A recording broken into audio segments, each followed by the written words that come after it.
Our coverage of the 2017 Rancho Mirage Writers Festival from last weekend in California. Today, we have several authors, including former Senator Barbara Boxer, Pulitzer Prize-winning author Lawrence Wright, humorists Dave Barry and Carl Hiaasen, historian Douglas Brinkley, and more. First up, David Agus talks about his book, The Lucky Years, How to Thrive in the Brave New World of Health.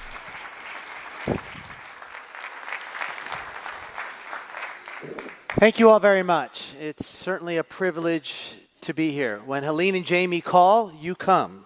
So I am here. So about 7 years ago, I wrote my first book, and I was so excited. I spent all this time thinking of the title, and the title I came up with was, What is Health? Because to me, it was the key question. I didn't know what health was. Was it how you look? Was it how you feel? Was it how long you live? How well you live? What was health? How do you optimize on a parameter when you don't have a parameter upon which to optimize? So I sent it to the publisher, and about a week later, the publisher called and said, David, Steve Jobs just called and changed the title of your book. I said, he did what? And I called up Steve, and I said, what are you doing? He goes, David, you can't put the word health in the title. It's a bad word in our country. As soon as you say health, people's eyes glaze over. It's like chewing cardboard, he said. When you say health, people think of Brussels sprouts. He said you need something optimistic, declarative, and he came up with the title, The End of Illness. And so this is what Steve was alluding to, right? This quote from Mark Twain. The only way you keep your health is eat what you don't want, drink what you don't like, and do what you'd rather not. Well, I will show you today that's not the case. I'm going to offend some of you. I'm going to take away things that you've been leaning on and show you there's very little data behind them. I'm going to push you, but these aren't my opinions. These are data. And I'm going to show you the data about the things we do and where I think we should be going forward. And so, our country is about being bigger and better. So if I take a 70-year-old and I give him a shot of growth hormone, a month later, their friends are going to come up to him and goes, you look like $1 million. You look 10 years younger. It works, right? It makes you look better, makes you feel a little bit better. On average, it takes 16 years off your life, but you look better today. So the question is, what is your metric? Do you want to look good today, or do you want to play with your grandchildren tomorrow? There's a population in Ecuador that are short stature. And they have a mutation in the growth hormone receptor. There's almost no cancer and no diabetes in that population. Yet we try to be bigger. And so the key thing is identify, each of you, what you want your goal to be. The other big topic is things like testosterone. We hear on the radio every day ads for low T. So in the largest study done looking at people with low T and giving them testosterone, they found something interesting. When they did that, no increase in muscle mass, no increase in libido, no increase in how the people felt, but dramatic increase in cardiovascular events and death. And by the way, death is a bad side effect for a drug. So again, I challenge you is whenever you do something, and that's going to be the resounding message over and over, is ask why. And to say, where is the data in what we're doing? Because testosterone for low T, there were over 200 million prescriptions written last year for it. And so this is an experiment that changed everything. So in 1952, a woman named Wanda Ruth Lunsford in New York City published her only paper in science, and she was actually kicked out of science. What Wanda did was she took an old rat and a young rat, and she put them to sleep. And she tied their skin together. So after about a day, the blood supplies joined. 3 weeks later, she looked. In that old rat, the gray hair had turned brown again. There were new neurons growing in the brain. The heart beat stronger, and the muscles were bigger. Wanda claimed she reversed aging. Well, people called her Dracula. People called her Frankenstein. And she was pushed out of science. Well, last year, 3 separate laboratories, one at University of California, San Francisco, one at Stanford, and one at Harvard, repeated Wanda's experiment, and it worked. And what they showed is that age 25, in you and I, our stem cells go to sleep. And there are proteins now that can reawaken them, that can turn on these stem cells and have the potential of reversing some of the maladies of aging. So there's a clinical trial ongoing now in Boston in the elderly who have fractured a hip, using these proteins to accelerate healing. There's a clinical trial ongoing now in Northern California in people with cognitive decline to hopefully increase neurogenesis, new neurons. We're doing it in cancer. You know, cancer in children is 90% curable. Once you turn 25, that same cancer is incurable. So if I can convince the body it's younger, maybe we can have a bigger impact on cancer. And so our goal is to live until our 9th or 10th decade. The very simple way we do it is we avoid disease. I'm going to show you some remarkable ways of treating disease, but clearly the easiest way to do it is to avoid disease. The paradox is, if you avoid disease and you live into your 90s, healthcare costs go down and not up. 83 is the magic age in our country where if you live to it and you get sick, we don't do these crazy heroic things that don't benefit the individual, like ICU, long stays, ventilator, and other things. We let people die with dignity. 1954 was the last year in the United States of America you could die with the cause of death on a death certificate being old age. Ever since then, we need another cause of death: Alzheimer's, heart disease, cancer. I want to go back to dying of old age, and I'll show you how we can do it. So I argue that we screwed up in the 1920s. One experiment screwed up medicine for 90 plus years. One single experiment. And what they did in this experiment is they had two groups. There were 12 people in total. Half of them had a large cut on their leg, and they took a piece of bread. They dipped that piece of bread in water, and they wrapped the bread around the leg. Half of them had a large cut, and they left it open to the air. Well, the people with the bread on their leg healed twice as fast, right? That bread made mold. The mold made penicillin, and it spawned something called germ theory. Germ theory said, as soon as you know what you're up against, you know how to fix it. You recognize that bacteria in the microscope, you know exactly what antibiotic to give it. And they are right. The problem is every other human disease, Alzheimer's, heart disease, cancer, are from within and not from without. And so if you're going to drive from Palm Springs to Los Angeles and you take apart a car and look at every piece of the car, it doesn't tell you how long it takes to get there. You forgot to look at the traffic, the weather, the bladder size of the driver, how much caffeine the driver drank. They all matter. But in the field of medicine, we keep looking at the car and we forget everything else. And so the challenge is not to look at the cell, but to look at the system. To me, diseases are verbs and not nouns. You're cancering, you're heart diseasing, you're Alzheimering. One doesn't get cancer, it's something the body does. And that's a radically different way of thinking about both disease and health. And I'm going to show you what it means. But first, I want to tell you a story. And I have to apologize in advance before this story because the character will offend some of you. But I think the message of the story transcends the character. So in 1997, I was a trainee at Sloan Kettering Cancer Center in New York. And I was working with this great cancer doc. And there was a kid at the time who was 25 years old who had germ cell tumor in the brain, the lung, and the liver. And he had gone to all the great cancer centers in the country. And they had all looked him in the eye and said, you know, you're the son of a single mother. You've got a disease that doesn't respond to chemotherapy. Spend your last few months at home with her. Doctors actually said, be a man. This kid heard about an experiment. This is before Google. You know, nowadays you can search everything. You know what's going on. But pre-Google, there was such a time.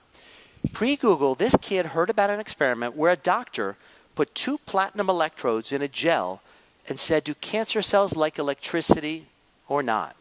Well, it turns out the cancer cells didn't care about the electricity, but some of the platinum, the same thing in my wedding band, leached off and killed some of the cells. So this kid said, hey, give me intravenous platinum. Well, experiments were done, and he was given platinum intravenously. Well, a year and a half later, he won his first of 7 now contested Tours de France. So this was Lance Armstrong. So Lance and I sat on a TED Talk stage several years ago. This is before the scandal. We sat down, and he looked me in the eye and goes, Agus, 15 years ago, I was given a death sentence. Now I'm alive and well. How did platinum work? I thought about it for a minute, looked him back in the eye, and I said, I have no freaking idea. Platinum changed you so the cancer didn't want to grow. It was such a powerful message to me. Again, I'm not here to target that cancer cell. I'm here to change the individual so the cancer didn't want to grow. You know, this is a clinical trial. This is think of it this way. We have inputs to our body. The input is who your parents are, your genetics, what you eat, where you live, who you marry, how you work. And the output is how you feel. Well, that middle state function, throughout history, it's been hidden. And in fact, today, I will show you for the first time a picture of it.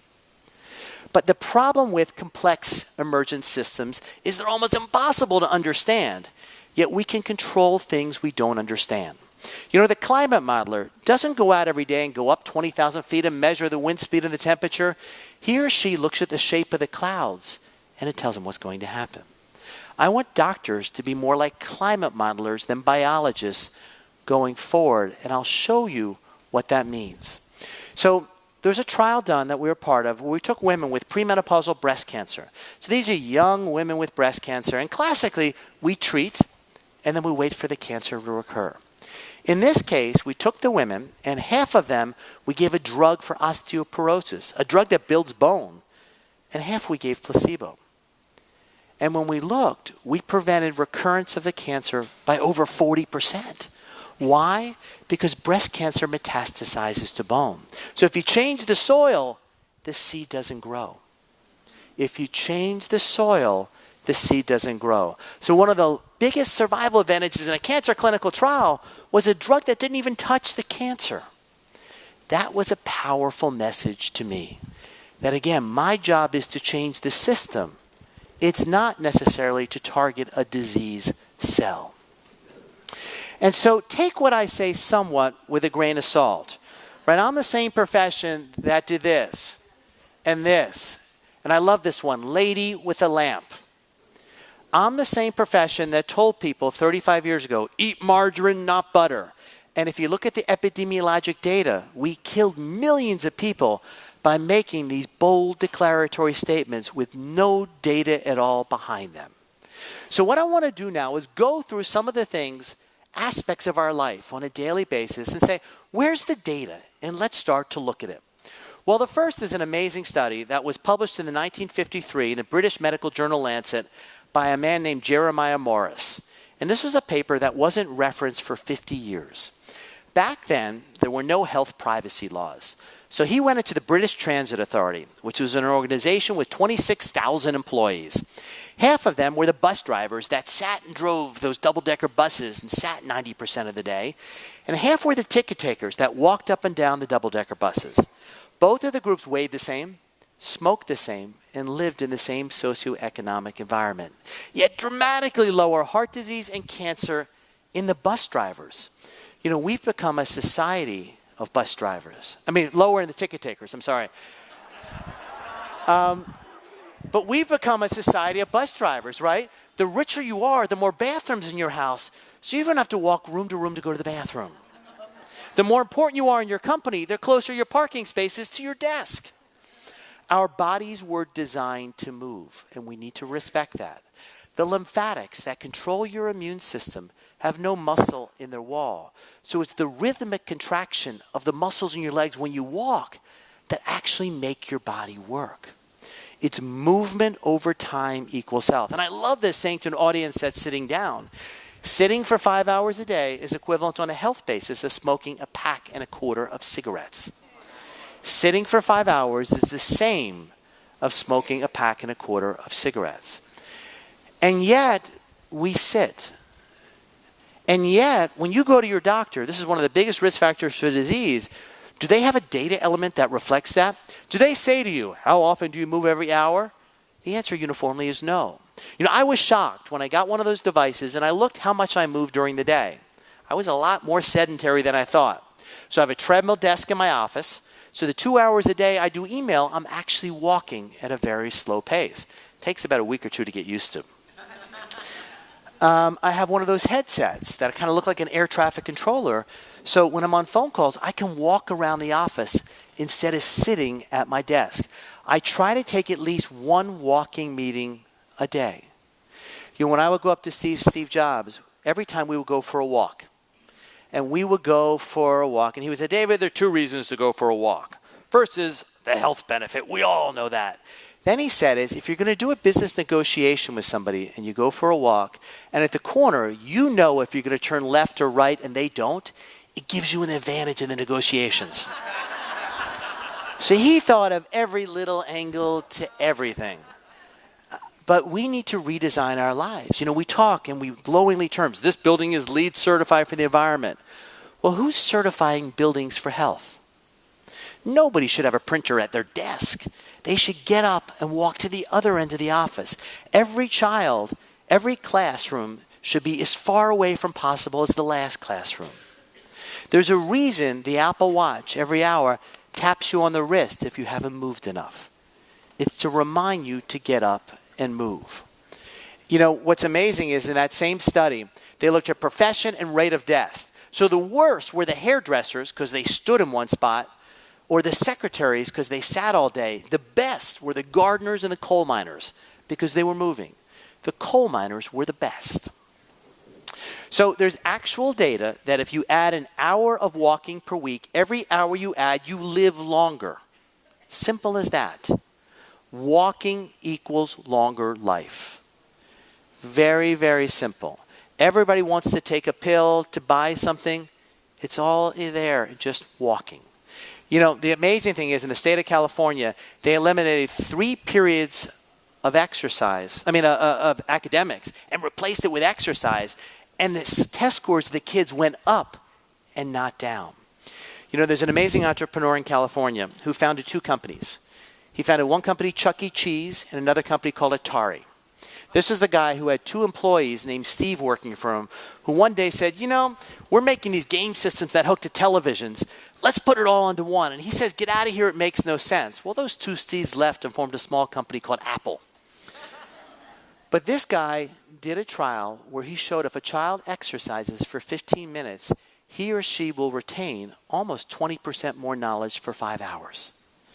That's good to great right there. So when you want your kids, your grandchildren to be the best they can be, morning before school, have them go run around the block once or twice. That simple thing will have an impact on their academic performance. So this is an amazing picture. And it's an amazing study that taught me a lot about medicine. So in the 1950s, today, we're taught that if you have appendicitis, 24/7, it's got to come out. Doctors are called, get out of bed right now. There's appendicitis case in the emergency room. You go in, you take it out. Whether you're a patient or a doctor, this is the medical emergency. Well, this is a picture in the 1960s of a Russian explorer who was a doctor who went to Antarctica, and he got appendicitis, and he's taking out his own appendix. So an amazing thing if you think about it. Well, 2 years ago in Europe, they did a study where they looked at people with appendicitis, and they questioned it. And they said, listen, we've been doing this for 100 years. Why don't we give them antibiotics and see what happens? Well, when they did that, 70% of the people, and there are over 300,000 of these done in the United States a year, 70% of the people didn't need surgery at all. The other 30% had no increased side effects by waiting. So all of a sudden, we question one of the dominant surgical procedures in our country. And what we showed is it wasn't even necessary. The amazing thing is the rate of appendectomies, taking out appendices, since this was published and today, hasn't changed at all. So doctors are stubborn and pig-headed like myself. It takes on average 15 years for 50% of doctors to adopt a new technology. So we are slow to change and slow to learn. I believe medicine will change from the ground up, not the top down. You will push your doctor to make change. He or she will not find it by reading a medical journal. If you go in and question, they will think. And that can have change. So the change in medicine will happen with all of us, not just at the physician side. You know, there's a notion in our country, vita is life, therefore vitamins are good for you. So when we looked at women who took multivitamins versus women who didn't, in general, women who take multivitamins are healthier, they're skinnier, there's less high blood pressure, less diabetes. But when they took multivitamins, there was a higher death rate than the women who didn't. So that was an interesting question and certainly cause for alarm. And so further studies were done. So the first was vitamin D. So these are the headlines from the internet about vitamin D. It does everything, right? Heart disease, cancer, stroke, you name it. How many of you are taking vitamin D or calcium and vitamin D? So more than half of you. So let's look at the data. Remember, we as humans, we evolved a mechanism so we don't get too much vitamin D at once. It's called tanning, right? The reason we tan is because too much vitamin D isn't good for the body. So the first thing we did was look, what are vitamin D levels in the country? So 75% of people in the United States of America are low in vitamin D. 97% of African Americans. In the country of Canada, they had to outlaw vitamin D testing because it was 11% of their entire country's laboratory budget. So there's an epidemic of testing. You know, if there's this really new epidemic of vitamin D being low, hip fractures are actually going down and not up, which is an interesting observation. And so if you look, if you took women who were 70 and older and gave them vitamin D to raise their level, the rate of bone fractures goes up 26%, not down. It goes up, not down. So if you think about it, you have vitamin D, you've got the sensor, which is the receptor, and you've got a bunch of signaling molecules. When you measure one node of a network, what does it mean? I don't know. Who defined what normal was? I didn't come with an instruction manual when I was born. I don't know about you. But when you take a high dose of vitamin D, which is a pill, that sensor gets downregulated and the signaling is different. So women who take calcium and vitamin D, there have been now 3 large studies with over 20,000. Never have there ever been a benefit shown. So the U.S. Preventive Task Force, which is our nation's most conservative group, says nobody in the country should be taking calcium or calcium and vitamin D because there's never been a benefit shown. Lots of stomach upset, lots of kidney stones, too high a dose increases bone fracture. Never was there a clinical benefit shown in a normal individual. So what vitamins are is something the body can't synthesize enough of. But how many of you have friends with rickets or beriberi or scurvy? I've never met anybody. And so the challenge is these compounds, which are marketed beautifully, and we're told to take, and many times the doctor tells you to take it. I want you to go back and say, where is the data that it will actually benefit me?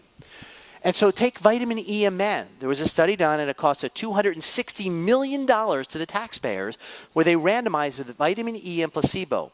And after year 3, they had to stop the study because there was a 17% increase in prostate cancer in the men who took the vitamin E. So the most common non-skin cancer in men increased by 17%, and yet we all do it. This is the same vitamin E that's in a multivitamin. We all take it. And so the challenge is to say why. You know, there have been 63 studies in the United States with over 10,000 people randomized to multivitamin and placebo. None, zero, zilch, have ever shown a benefit in a normal individual, man or woman, ever. So the naysayers say, well, you know, these are studies only done for 20 or 30 years. Disease happens over an entire lifetime. So take people with more common disease, smokers and non-smokers.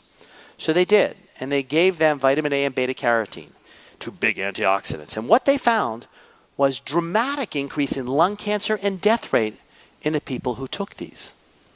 We spend more on vitamins in the United States of America than we do in all of medical research. By the way, we spend more on potato chips in the US of A than we do on cancer research. So an amazing concept here, right, is potential for significant harm, yet we allow people to do it. I'm going to make a statement that some of you will like and some of you won't. But we have a right in our country to do what we want. You can smoke, you could be as fat as you want, you could sit around all day, and then society has the obligation of paying for the healthcare ramifications of your behavior. At some point, that has to stop. We have to take responsibility for our own health. Michael Dell, who is the CEO of Dell Computer, had over 100,000 employees. And one day he said, you know, I'm going to change our health plan, and I'm going to make it so that I'm going to charge more for the smokers, 3 times as much, because that's what it costs us. And why should a non-smoker subsidize a smoker? He got pushed back. People were pissed off, and some people even quit. Other people cheered. He then changed it, and he actually gave a discount if you didn't smoke, and nobody objected. So it's a very interesting phenomenon, carrot and stick. But it's a notion that we need to start to take responsibility. In the Affordable Care Act, something called Obamacare that used to be in place last week, one of the provisions is that you could differentially charge health insurance in every state in our country based on behavior. And that's one of the powerful things in there, is to incentivize people to do the right thing. It's at some point we have to take a stand here. We allow things to happen. We allow products to be marketed. You know, Mayor Bloomberg got up and he said, no large sodas in New York City, no trans fats in New York City. And people argued, nanny state good, nanny state bad. Nobody argued that trans fats were good for you. Nobody argued large sodas were good for you. And if you look at the data, whether you were fat or skinny, short or tall, behavior changed. So with discourse comes understanding. In order to get normative behavior change, you need leadership. And we are sorely lacking leadership in the health space in the United States. When the greatest health leader over the last decade is the former mayor of New York City, you know there's a problem in our health space. Health and food represent 31% of the United States economy. Yet, I challenge you, who's been the Surgeon General over the last 4 years? Nobody will know. Who's been the Secretary of Health and Human Services? Very few people know. We don't have leaders in the space. And as you know, by going on the internet, there's a lot of noise out there. You can find anything you want. Well, a way to get around that noise, very simply, is to have true leadership, to be filters. And that's something we need badly in our country. So this is a piece I wrote a couple years ago in the New York Times that turned out to be the second most downloaded article of the year in the Times. It was about a pill that was 2,433 years old, that if you take it every day, you reduce not the incidence, but the death rate of cancer by 30%, heart disease by 22%, and stroke by 17%. It was about a pill a day that cost about $3 a year. It's called a baby aspirin. We did a scientific study at USC with Dana Goldman, and what we showed is that if everybody in the country took a baby aspirin who should, we'd have 900,000 extra people alive in 20 years, and we would save over $700 billion in healthcare costs. Yet the problem is we don't take it. It's too cheap. Nobody's marketing it. Nobody's pushing it. Nobody's promoting it. So less than 20% of people who should take it actually take this pill. This pill a day that reduces inflammation. And that's one of the key things on disease is inflammation. It's at the there have been 63 studies in the United States with over 10,000 people randomized to multivitamin and placebo. None, zero, zilch, have ever shown a benefit in a normal individual, man or woman, ever. So the naysayers say, well, these are studies only done for 20 or 30 years. Disease happens over an entire lifetime. So take people with more common disease, smokers and non-smokers. So they did, and they gave them vitamin A and beta-carotene, 2 big antioxidants. And what they found was dramatic increase in lung cancer and death rate in the people who took these. We spend more on vitamins in the United States of America than we do in all of medical research. By the way, we spend more on potato chips in the US of A than we do on cancer research. So an amazing concept here, right, is potential for significant harm, yet we allow people to do it. I'm going to make a statement that some of you will like and some of you won't. But we have a right in our country to do what we want. You can smoke, you could be as fat as you want, you could sit around all day, and then society has the obligation of paying for the healthcare ramifications of your behavior. At some point, that has to stop. We have to take responsibility for our own health. Michael Dell, who is the CEO of Dell Computer, had over 100,000 employees. And one day he said, I'm going to change our health plan, and I'm going to make it so that I'm going to charge more for the smokers, 3 times as much, because that's what it costs us. And why should a non-smoker subsidize a smoker? He got pushed back. People were pissed off, and some people even quit. Other people cheered. He then changed it, and he actually gave a discount if you didn't smoke, and nobody objected. So it's a very interesting phenomenon, carrot and stick. But it's a notion that we need to start to take responsibility. In the Affordable Care Act, something called Obamacare that used to be in place last week, one of the provisions is that you could differentially charge health insurance in every state in our country based on behavior. And that's one of the powerful things in there, is to incentivize people to do the right thing. It's at some point we have to take a stand here. We allow things to happen. We allow products to be marketed. You know, Mayor Bloomberg got up and he said, no large sodas in New York City, no trans fats in New York City. And people argued, nanny state good, nanny state bad. Nobody argued that trans fats were good for you. Nobody argued large sodas were good for you. And if you look at the data, whether you were fat or skinny, short or tall, behavior changed. So with discourse comes understanding. In order to get normative behavior change, you need leadership. And we are sorely lacking leadership in the health space in the United States. When the greatest health leader over the last decade is the former mayor of New York City, you know there's a problem in our health space. Health and food represent 31% of the United States economy. Yet, I challenge you, who's been the Surgeon General over the last 4 years? Nobody will know. Who's been the Secretary of Health and Human Services? Very few people know. We don't have leaders in the space. And as you know, by going on the internet, there's a lot of noise out there. You can find anything you want. Well, a way to get around that noise, very simply, is to have true leadership, to be filters. And that's something we need badly in our country. So this is a piece I wrote a couple years ago in the New York Times that turned out to be the second most downloaded article of the year in the Times. It was about a pill that was 2,433 years old, that if you take it every day, you reduce not the incidence, but the death rate of cancer by 30%, heart disease by 22%, and stroke by 17%. It was about a pill a day that cost about $3 a year. It's called a baby aspirin.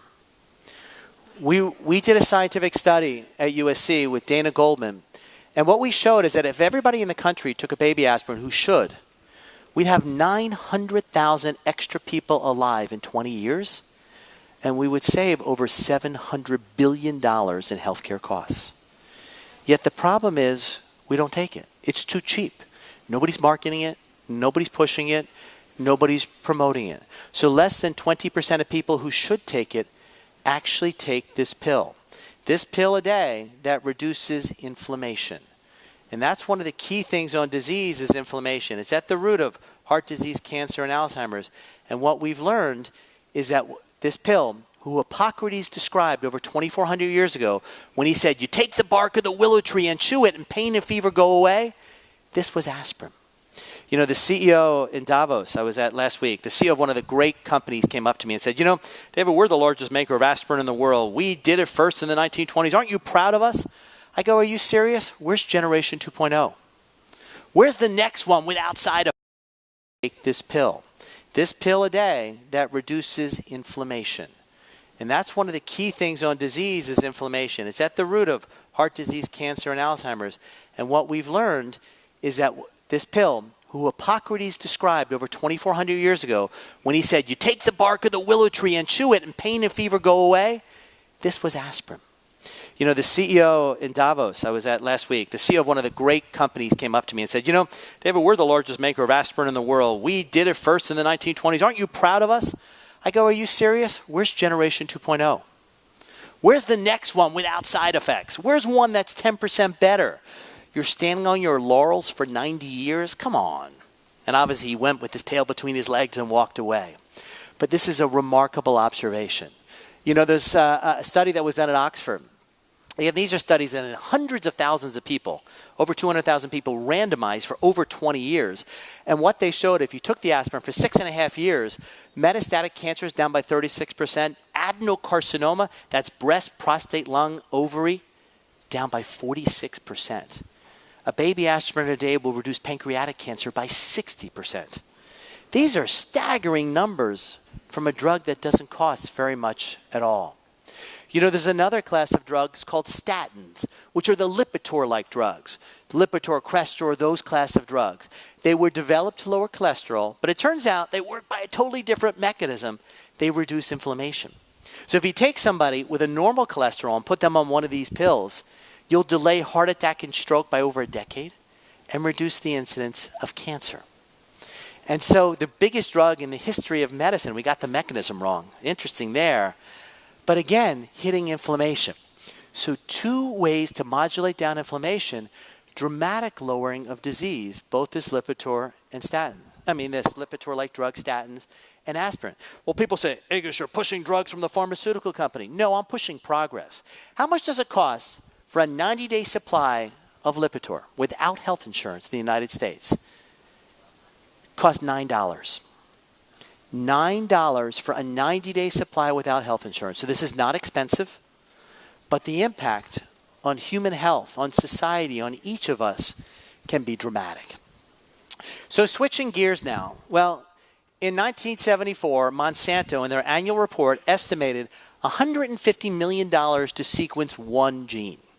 Well, now, routinely, if a patient sees me, I can sequence hundreds of genes overnight for less than $10. You know, when I launched the first book, Bill Weir, who was the Nightline anchor, came in. We did 5 Nightlines in a row. He came in, and live on TV, we sequenced his DNA. He's a 41-year-old, healthy, fit guy, 2 young kids, and we found out that he was higher risk for heart disease. So based on that, we walked him over to a heart scan and did a heart scan live on TV. And we showed that he had a blockage, a lesion, in one of the big arteries in his heart.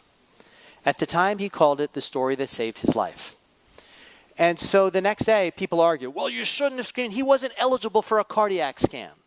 I go, first of all, a cardiac scan costs about $90. And you're saying he wasn't eligible, but your criteria are wrong because he was positive. So we have to start to use technologies like this to identify who's at risk, to hopefully intervene early and change behavior. It worked in him, and it will work in many people. You know, this is a company I founded now 9 years ago. We spit into a tube, we sequence your DNA, and we see what diseases can happen in your lifetime. To me, knowledge is power. Every one of them are delayable or interventionable. And the challenge is to know what you're up against. The challenge is to know where to put your focus. The challenge is to get you to change behavior. You know, one of the biggest problems we have in health is how do I get you to do something today that's going to help you 10, 20, 30 years down the road? There's delayed gratification. How do I get a 30-year-old to change a behavior that helps them when they're 60? Hard to do. So the one thing about genetics is you can't blame your parents for everything. Is that about half is you. It's what you eat. It's the medicines you take. It's your behavior. And you are in control of that. There are very few genes that are destiny. Right? We all have heard about one, BRCA, the breast cancer gene. You know, about 3 years ago, Angelina Jolie announced quite heroically, I have the gene for breast cancer. So that day, the New York Times asked me to write a companion piece. And what we wrote about was in the 90s, there was a team of researchers that was tasked with $25 million from the government to identify this gene. Well, they did so in the Mormons, because the Mormons wanted to be buried in the church in Salt Lake City, and obviously they all couldn't fit. So they put their hair, which was a part of them, along with their histories. And so there was DNA going back 100 years. So in that population, the gene was identified. It was licensed to a company that went bankrupt. Another company bought the assets, and they charged $6,000 for this test. So I called it predatory practice and monopolistic.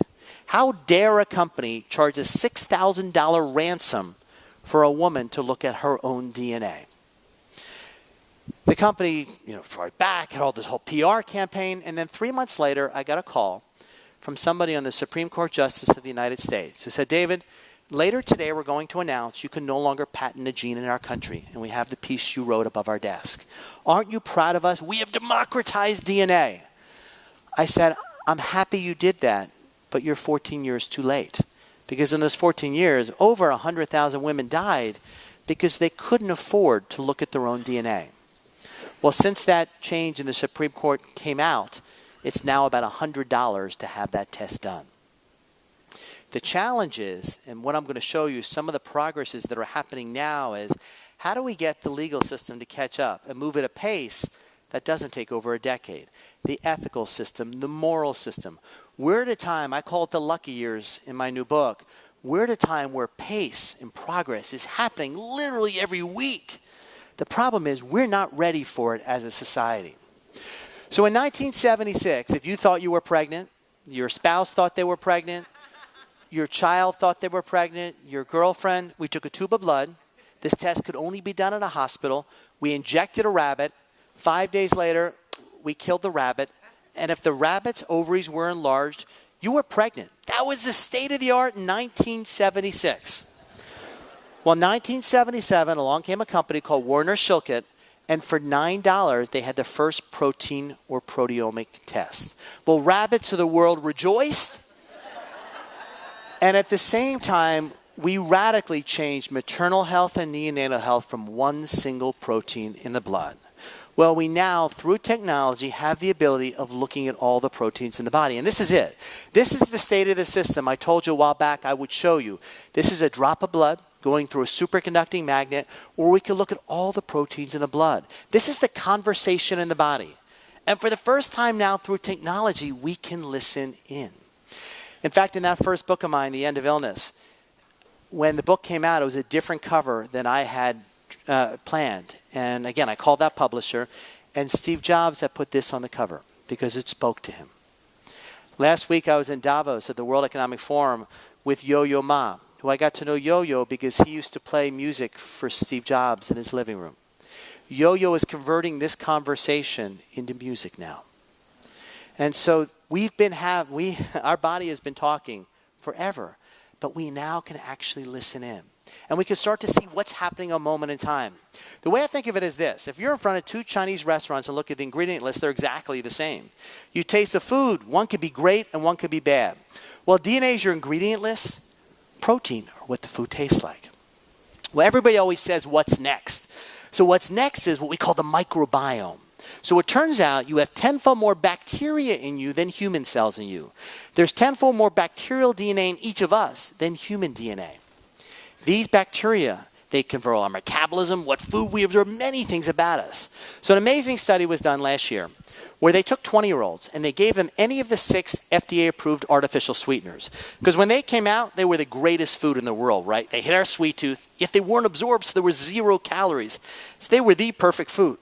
Well, after 2 weeks, every single one of them had markers of diabetes or prediabetes in their blood. And they said, hey, that's interesting.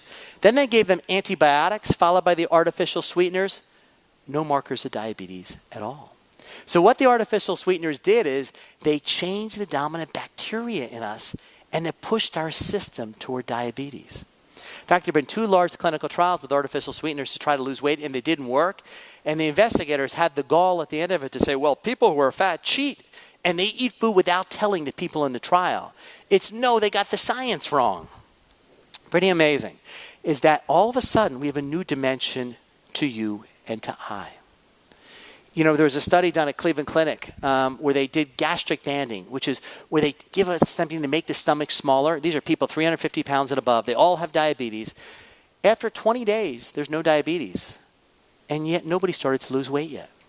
So what happens with that somewhat barbaric surgery is it actually changes which bacteria are dominant, and it fixes diabetes, and it makes them over time lose weight.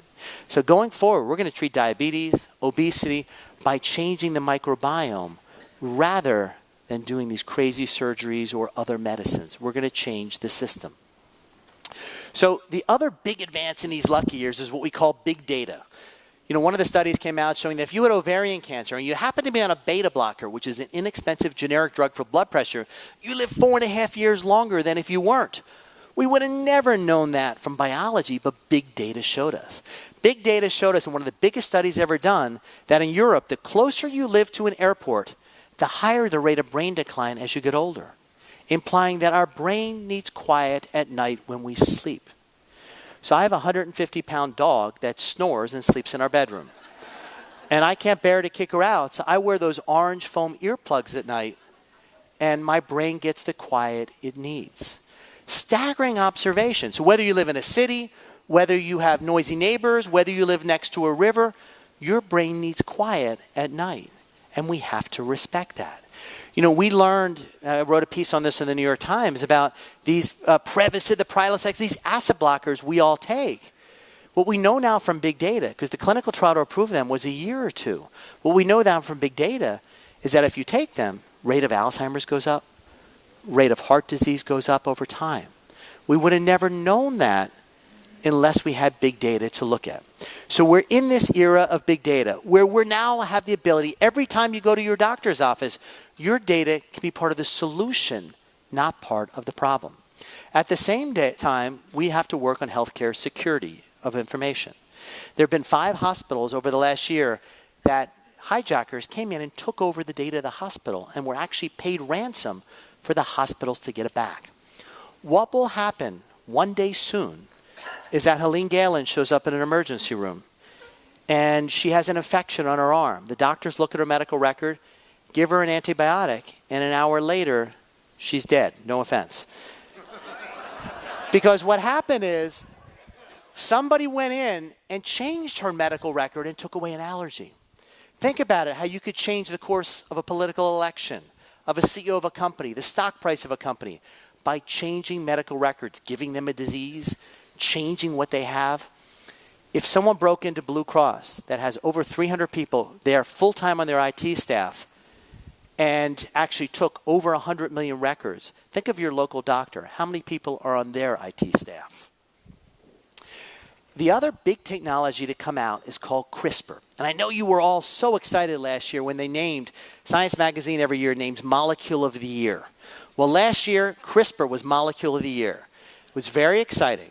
This is a molecule that with surgical precision can change one of the 3 billion letters of our DNA code. So for the first time ever, we can edit our DNA code. So it's certainly exciting. In China, they've already changed the DNA code of an embryo. So conceivably, you can correct diseases like sickle cell anemia, you can re-engineer T cells to attack cancer, you can do all kinds of things, but you can also make a child blonder, bluer-eyed, taller, faster, and smarter, potentially with a technology like this.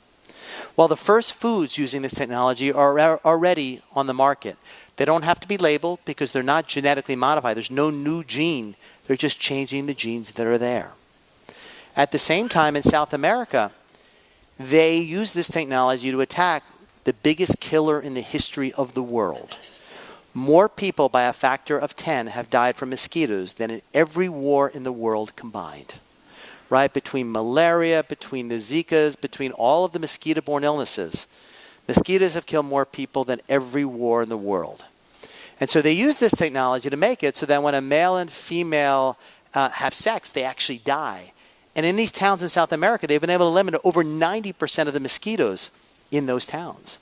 Well, environmentalists in the United States say, no way, you can't do that. Who knows what it's going to do to the frog population? Well, if you've ever seen a child born with almost no brain and no skull, which is what happened with Zika, you might think a little bit differently. And Zika obviously was a big issue this summer. It will come back next year. We won't have a vaccine till over a year from now. Zika stays in the mosquito when it's dormant, so in the off season, and we'll see it come back. And it will be again in the headlines starting in April of this year. You know, one of the big positives that happened is what we call immunotherapy. So about a year and a half ago, I did the morning show, and we talked about Jimmy Carter, our president, who heroically said, I have skin cancer that went to the brain. So he went up there and he said, as a hero, you know, I'm going to be a role model for others. And he got a drug that blocks the don't eat me signal that's present on every cancer cell. When cancer cells are born, they've got a don't eat me signal, so the immune system doesn't recognize it. Well, we now can give a drug that blocks that. And his own immune system was able to attack his cancer. So 4 months ago, Jimmy Carter said, I'm no longer on treatment and I'm cancer free. And so we have the ability to do that. This is FDA approved for kinds of lung cancer, for kidney cancer, for skin cancers, for some cervical cancers. We're getting more and more ways of using the body's own immune system to attack cancer. At the same time, every patient of mine, I can sequence their cancer and know what are the on and the off switches and use what we call molecularly targeted therapy. So for the first time in my career, I walk into a room with a true sense of optimism based on the technologies that are happening today. You know, another big advance that has happened has been in the field of fertility. And we saw it last month where a woman, You get half the chromosomes from your father and half from your mother, but the mitochondria in every cell have a couple chromosomes in them, and they come from the mother only. Well, women, and it's not uncommon, have a defect in these mitochondria, can't have children. So a woman in New York City went to her OBGYN and said, I want to have children. So the OBGYN and her went to Mexico, and they took her egg, and they took out her nucleus, and they put it into another woman's egg that the nucleus was taken out of, and they put the father's sperm together, and a pregnancy happened. So this child will have 3 parents, right? The mitochondrial DNA from the donor, the chromosomes from the mother, and the chromosomes from the father. The obstetrician and the patient went to Mexico to do it because it's not clear whether or not it's legal in the United States. Nobody knows. We don't have rules on these kind of things. And they didn't want to get in trouble, so they went to Mexico. So it really speaks to the fact that we need governance, not just local, but global in the healthcare field. You know, last week in Davos, together with the Gates Foundation, we did a simulation with health ministers from around the world when the next pandemic happens, the next Ebola happens, and trying to plan out, because in today's world, the world's flat. Someone gets sick, they get on a plane, they could be anywhere in the world hours later. And so while it's not cause for concern, at the same time, it's cause that we need global governance in these areas to make sure it's being done right. So I want to end on a point that I think is critical for health. And it's one of the simplest things, but it's one of the most important, and we call it regularity. So 600 parents, they said, have your kids go to bed whenever they want. Here's a stopwatch. Wake them up 8.5 hours later. The other 600 parents, they said, have your kids go to bed at the same time every night and wake up 8.5 hours later. So the same amount of sleep in both arms, one regular, one irregular, over 20% improvement in cognitive function the next day in the kids who went to bed the same time and got up the same time. We were designed to be regular. So people who graze, that is eat whenever they're hungry, grab an apple here, a couple almonds here, have 81% more diabetes on a weight-adjusted basis. So our bodies were designed for regularity. We never had a kitchen cabinet till 100 years ago. So we weren't designed to just grab food whenever you were hungry. Meals were a social function. You got together with the family at night, you had to wet the hat at the kill, you went out in the hunt, you had the leftover in the morning, and that's it. So eat your meals the same time every day. In Silicon Valley, the better company you are, the more food they serve during the day. It's the opposite. You want worker productivity, worker health, short-term and long-term, same time every day for meals, for when you get up and when you go to bed, and you'll have an impact on your own performance. And so my message today really is about empowerment. It's that human health is something that we all have within us and the opportunity to get. We all have to know ourselves, though. When I was doing the PR for one of the books, I went on a talk show remotely from Australia.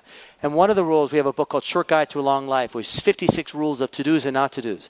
So in the middle of the interview, the guy says, one of your rules says that you have to get naked and look at your body once a month in a mirror. I said, yes, you have to know your body and I was going through all that. And then they shift to the other anchor, and she's naked. And I was like... And they had a camera on my face, because apparently nudity is allowed on Australian television. And my face was shocked. And they just wanted to see the reaction of American to nudity. But I'm a believer that you're each in charge of your own health. In today's world, we have technology where you can measure anything. The notion that you show up at your doctor at 1 o'clock and he or she says, your blood pressure's okay. Whoever checked it in the morning when you get up, at night when you go to bed, when you're pissed off after a phone call. With enough data, error goes away. And so you are in charge of your own health. And so the reason I write these books, the reason I do CBS News, is to push people in the right direction. Because it's an obligation on my side to educate and teach. And really, hopefully, together, we can achieve a better health outcome. So it's a privilege to be here today. And we're so excited to see the dedication to the book. Thank you very much. And now from the Rancho Mirage Writers Festival in California, former Senator Barbara Boxer talks about her career and experience as a woman in the Senate.